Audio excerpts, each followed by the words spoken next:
Okay, so welcome back. This is the seventh video of the series. We're kind of working backwards with this one. We're going to approximating area, but there's two very important rules that we have to look at. One is called the trapezoid rule, and the other one is called the Simpson's rule. So these, once again, it's like going back to the beginning where we're approximating area, but I could not have showed it to you any earlier because we kind of used the idea of definite integrals. So the two rules I'll be discussing in this video, the trapezoid rule and Simpson's rule. Let's start off with the trapezoid rule. So the trapezoidal rule is a method for approximating area, and this is the specific formula we're going to use for that. If I were you, I'd simply pause the video, write down this formula, and keep it next to you. Now, the Simpson rule is going to be a little bit different than the trapezoid rule, but I'll explain that a little bit later on. So for now, this is a specific rule that's meant for finding the area underneath the curve using trapezoids. So as you can see, here's a rule, here's a graph, and we have these trapezoids that are going to approximate the area underneath the curve. Now, when we started Cal 2, we started to approximate area, but we used rectangles, and we used lower sums and upper sums. Well, in this particular case, we're using trapezoids to approximate the area. Hopefully you remember this formula. This allows me to figure out the width of the rectangle.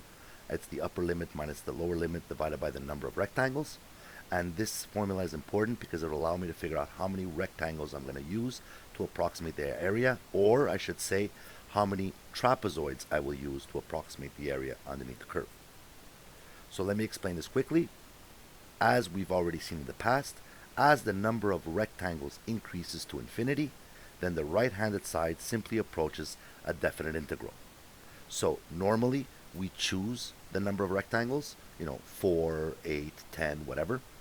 But as that number increases, eventually as n approaches infinity, it will approach the value of the definite integral. The coefficients of the trapezoid rule are simply 1, 2, 2, 2, 2, and so on and so on. So as you can see here, 1, 2, 2, and so on till finally we get back to 1. So don't worry about it. I'll explain it in detail through an example. Okay, let's take a look at an example. Use a trapezoid rule to approximate the definite integral between 0 and 8 of the cubed root of x dx, and we choose n to be 8.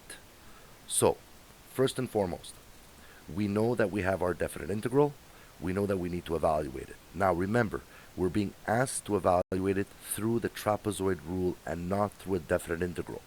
Although the definite integral will give me an exact value, we're asked to approximate using this specific rule, the trapezoid rule.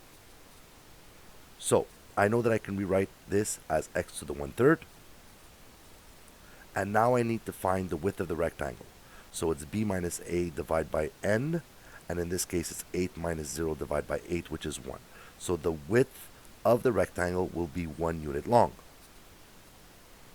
So therefore, this is what the graph looks like. This is x to the 1/3, and because I'm looking for 8 rectangles, it's going to be from 0 to 1, 1 to 2, 2 to 3, so on and so on, whereby the first one, 0, would be x sub 0, x sub 1, x sub 2, so on and so on, until finally we get to x sub 8.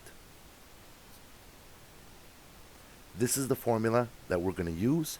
All we need to simply do is replace the values and, of course, evaluate.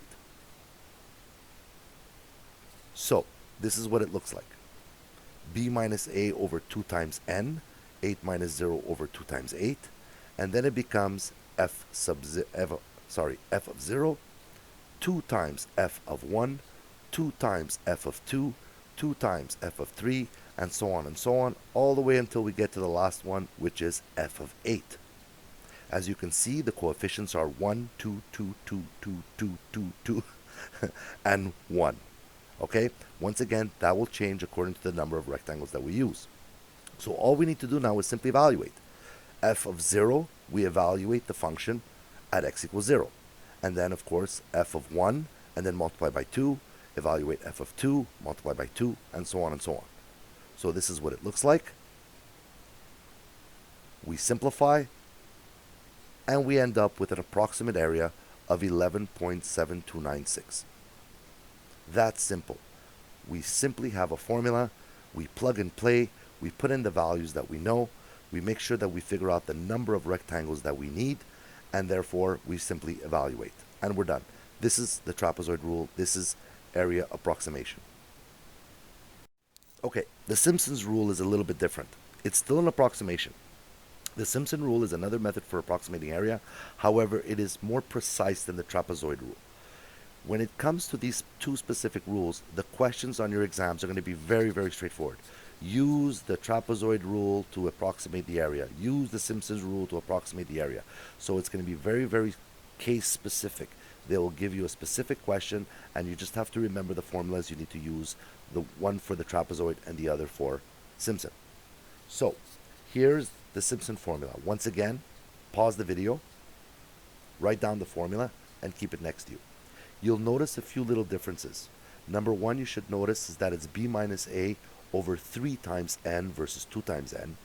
And the coefficients are different also. It's 1, 4, 2, 4, 2, 4, 2, 4, all the way till we get back to 1. So also the coefficients change a little bit.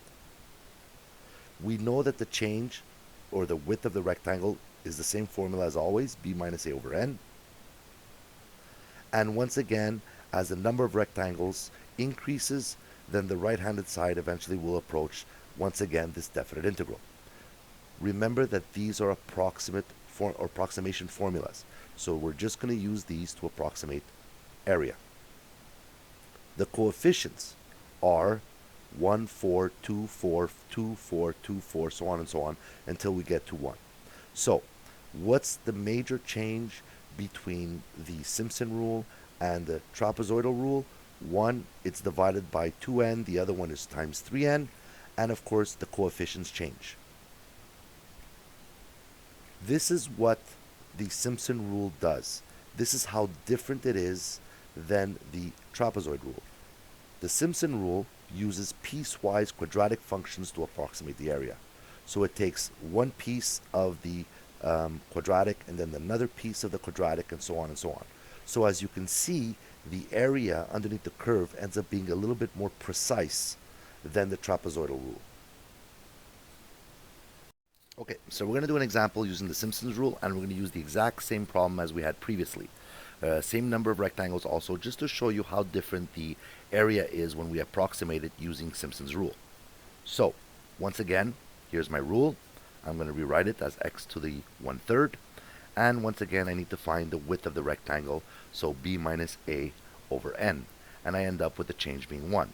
So that means that the width of the rectangle, or they're going to be 1 unit long, so 1, 2, 3, 4, all the way up to until we finally get to 8. Now here, a picture is not necessary because we're simply going to plug and play. This is the formula we use. Remember that the coefficients are going to be different than the trapezoidal rule. Here it's going to be 1, 4, 2, 4, so on and so on. And of course the formula changes a little bit. It's b minus a over 3n. So we simply plug in the values. We evaluate. As you can see, the numbers are a little bit different. And finally we end up with an approximate area of 11.985. Okay, so let's compare. First things first, let's find the actual area. How would we find the actual area? By using a definite integral, or evaluating the definite integral using the fundamental theorem of calculus. And therefore I would integrate, evaluate f of b minus f of a, and finally I end up with an actual area of 12. So that we can compare the trapezoid rule with Simpson's rule. The trapezoid rule gave me an approximate area of 11.7296, and the Simpson rule gave me an area of 11.985. As you can see, the Simpson's rule is a little bit more precise. Okay, I just wanted to throw this in so we can integrate a polynomial that has a degree 2.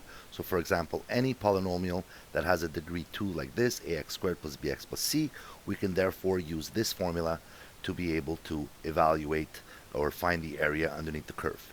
So all you have to do is simply plug in the values of b, a, and evaluate the polynomial at a and a plus b over 2, and therefore you can find the area instead of breaking up the function and evaluating each one of those separately. Okay, so this I'm just throwing it in just so that you have another option when it comes to using or finding the area underneath the curve of a polynomial function. So what we're going to do now is we're going to compare approximation of area rules. The first graph is the approximation using the limit process.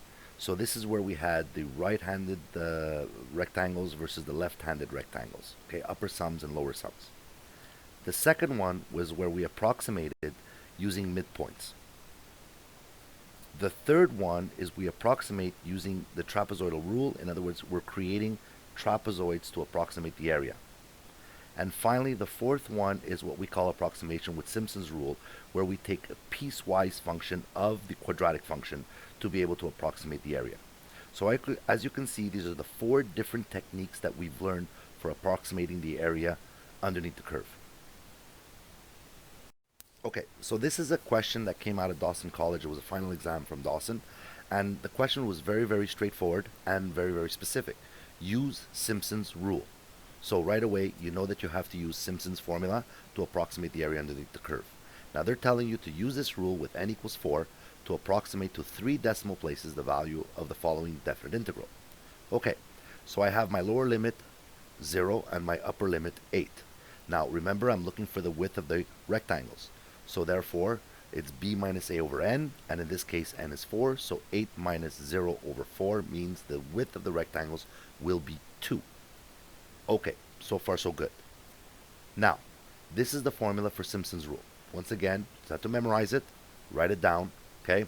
And of course, the coefficients change from 1, 4, 2, 4, 2, 4, so on and so on. All we need to do once again is simply plug and play.